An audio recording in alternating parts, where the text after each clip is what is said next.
Number one was realizing that I didn't need to have luxury makeup or a lot of makeup in order to feel beautiful, that it mattered more how I used my makeup and my techniques to enhance my own beauty. Hey there, my handsome and pretty little Cobras, and welcome back to the Cobras Nest. For those of you who are new, my name is Mignon Cobra. Today's video is going to be talking about how to have a healthier relationship with makeup. This is going to be a get ready with me and talking about how to have a healthier relationship with makeup, because I definitely didn't, and I want to make this channel primarily about that. If somebody could have a healthier relationship with makeup, beauty, then I've done my job. So without further ado, let's get on with the video. Let's go. Woo. I do believe that you can be beautiful with a minimal amount of makeup. I don't think you need to have IKEA vanity fulls of a bunch of makeup where you don't feel like you need to be constantly consuming makeup in order to feel pretty, to feel beautiful. You can do it with a small amount of makeup. And so let's get into the makeup look. Number one was realizing that I didn't need to have luxury makeup or a lot of makeup in order to feel beautiful, that it mattered more how I used my makeup and my techniques to enhance my own beauty. That helped me a lot more with feeling like my makeup is enough and my makeup is there as a tool. The second thing that helped me a lot with having a better relationship with makeup was realizing that it's not something you can collect. It's not a collectible like luxury bags or wallets, but it's a product and it does expire. Like, I really don't think people are collecting cereal boxes to pass on to their kids 20 years later. It's like food, it expires. So that's another thing that helped me a lot. Another thing was that I found other things, other hobbies to have outside of makeup, so my sole joy wasn't just makeup. That helped a lot as well too. Next, I'm going to be going in with this Laura Mercier. I love how it has like this little mirror here. The third thing that also helped me with my unhealthy makeup consumption or like obsession with makeup, I started Project Pan about 4 years ago, and in Project Pan it made me see like how long it takes up to finish makeup, and I really don't need backup. Some of these products take like a year or two to finish. Like, I'm going to give you guys an example. This highlighter that I have from 1028, I've repressed it I think 3 times over the course of 3 years. I bought this in 2018, and it's 2021. I know I should be decluttering it. It's really nasty.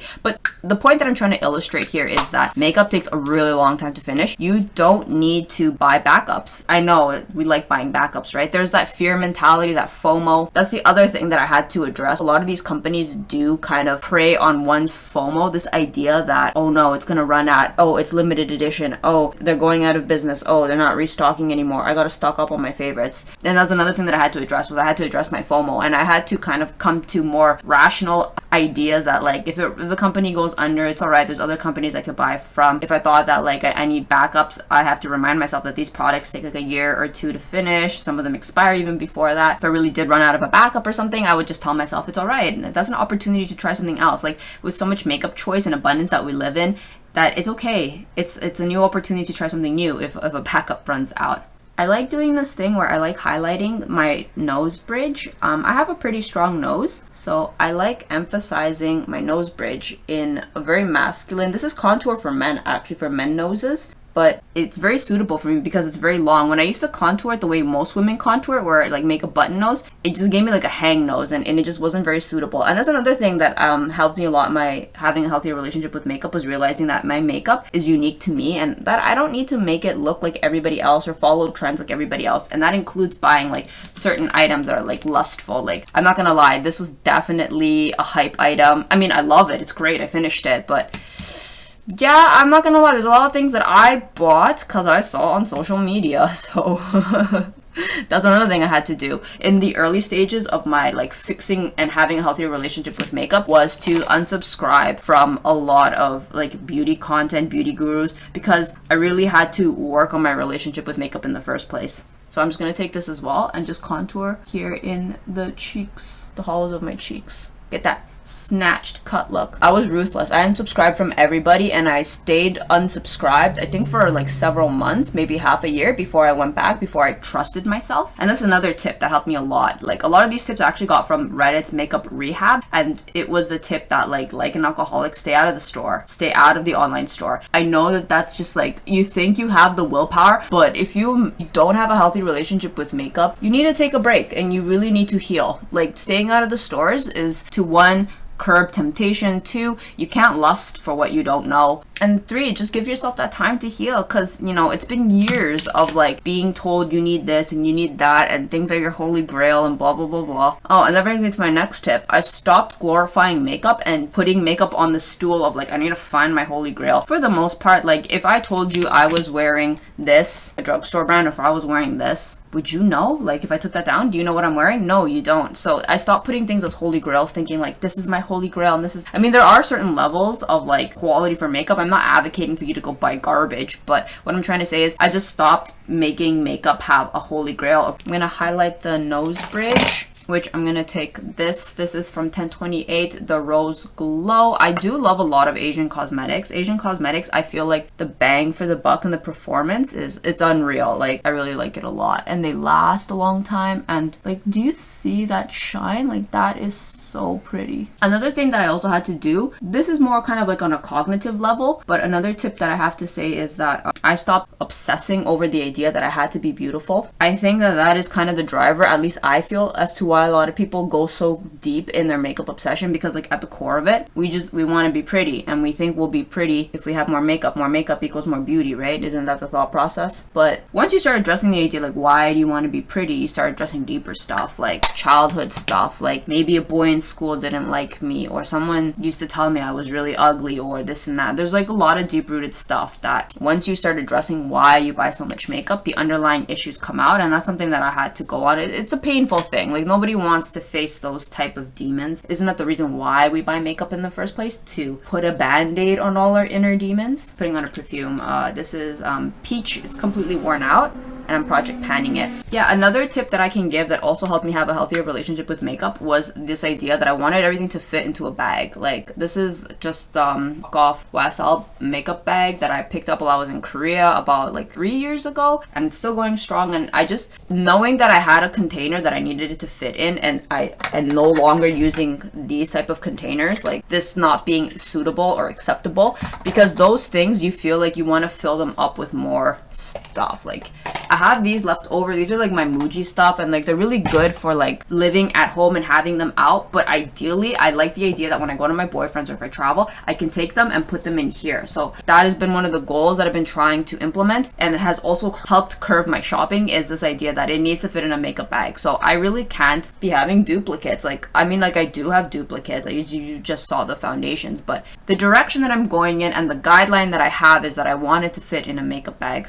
Okay, so I'm going to take my magnetic palette. Oh, that is actually another tip that I would give. Using magnetic palettes and to avoid using singlets. All of my singlets are actually magnetic to fit in here, except for this one. This has like a customized palette, so it didn't fit in here. But all my other singlets, I have actually managed to put in one palette. So if you wanted to know all of the, like, these are all of my eyeshadows. It just fits like essentially in 2 hands. So I would recommend getting a magnetic palette. They're fun and customizable. You can move them around. I know a tip, be wary though when you like depot them. I've seen some horror stories of depotted eyeshadows. I've also made that mistake, so like look around on the internet. But just as a tip, it's a possible idea. You could consider getting one of these like magnet palette cases. Take a little bit of this brown here, just like a simple brown. Oh, another thing that I could recommend to have a healthier relationship with makeup is starting a project pan. I started my project pan about 4 years ago, and it was extremely helpful in opening my eyes and realizing how long things take to use up, expiration dates, and just kind of like the sheer like usability of makeup. You really only have one face, and to try to project pan some of the stuff, it's impossible. Like unless you're doing your makeup 2-3 times a day, or you're using it on somebody else, you really only have one face, and it takes forever to finish makeup. So yeah, start a project pan, see how much you actually have, become aware of like the sheer amount of what you own. It's just opening your eyes to the reality of the situation will help give you a better hold of like where you're going, what you're gonna tackle. Another tip that I want to give is, if you have luxury makeup, as I mentioned, because makeup expires, use up your luxury makeup. Like, don't be afraid to use it. Like my Dior, this was also a gift, is super custy. Like I use it all the time. Like I have some pretty massive pans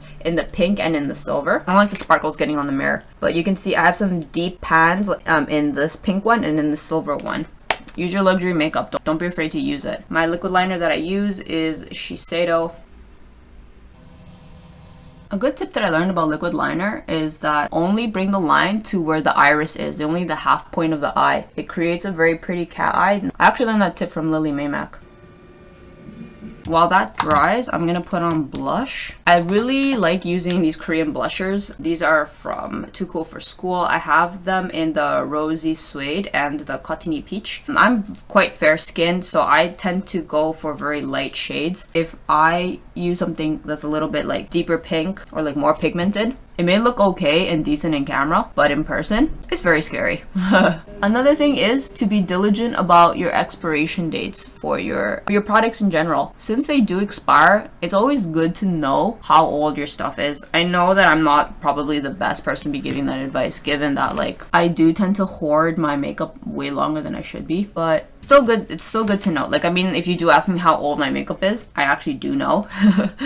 Whether you do or do not want to follow the expiration guidelines, that's a personal choice. But I do think it's at least good to be aware and understand that, like, you know, you got stuff that's expiring on you, you need to go finish that. I think dupes are also good. As another tip that I wanted to say is that understanding that a lot of these makeup brands and stuff like that, there's really good dupes out there. So this is actually a dupe for the Too Faced mascara. This is the L'Oreal Lash Paradise Voluminous Mascara, and I have bought the Too Faced twice, and I have to say this is a really good dupe. I watched a tutorial and the girl was saying that this was a good dupe. I went for it and I was like, yes it is. So don't be afraid to experiment with drugstore dupes. A lot of these companies are owned by a parent company, so a lot of the things are similar. Like, I forgot which parent company owns another one, but I think, like, is it like L'Oreal and YSL are the same company? So like if you're just buying L'Oreal, you're essentially just getting the same quality as YSL. Like, essentially what I'm trying to say is, like, don't be afraid to experiment with dupes. But on the flip side, don't accumulate a lot of dupes when all you wanted was a certain brand. Like, you should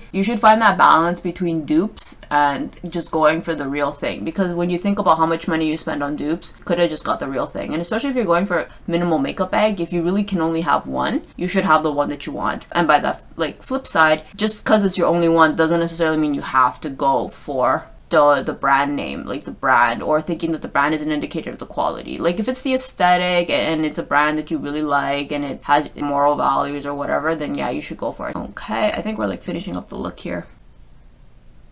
And I think the last tip that I can give before I like wrap up this video is the idea that, like, at the core of it, makeup does cost a pretty penny unless you're getting it for free. You should definitely prioritize your financial and mental health before having a certain kind of like makeup aesthetic. I understand that it might be a job for some people, but let's just say strictly that it's a hobby and you're not getting it for free. It helped me a lot to understand that a lot of these like YouTubers and like influencers, a lot of them got it for free. But you as the consumer, you have to pay for it. Like, you're the one who's paying for them to be able to get it for free. So at the end of the day, the question that you need to ask yourself is, do you really need to be competing against them or comparing yourself against them or emulating them, having like drawers full of every single shade of a lipstick, every single of like the bullet in that series, different shades of foundation, different shades of blushes, different shades of pinks. Like, unless you get it for free, and if you get it for free, then just disregard this point entirely. But if you had to pay for it, you don't need to be emulating people who get it for free. You should cater your makeup for you, and you should use the reviews as guidelines as to what is suitable and what isn't suitable for you. I actually use the guidelines to discourage myself from getting certain products, because it's like, yeah, that person paid to learn the mistake that product sucks, so I'm not going to buy it. Do your research in a way that helps you, but not as something to fuel the addiction and the obsession to keep on buying more makeup. I'm done. Let me just put some lipstick on. Nature Republic. It's just a lip tint. It smells so good, like berries. This one is called Rose Mousse. Okay, and then just do hair for the final video.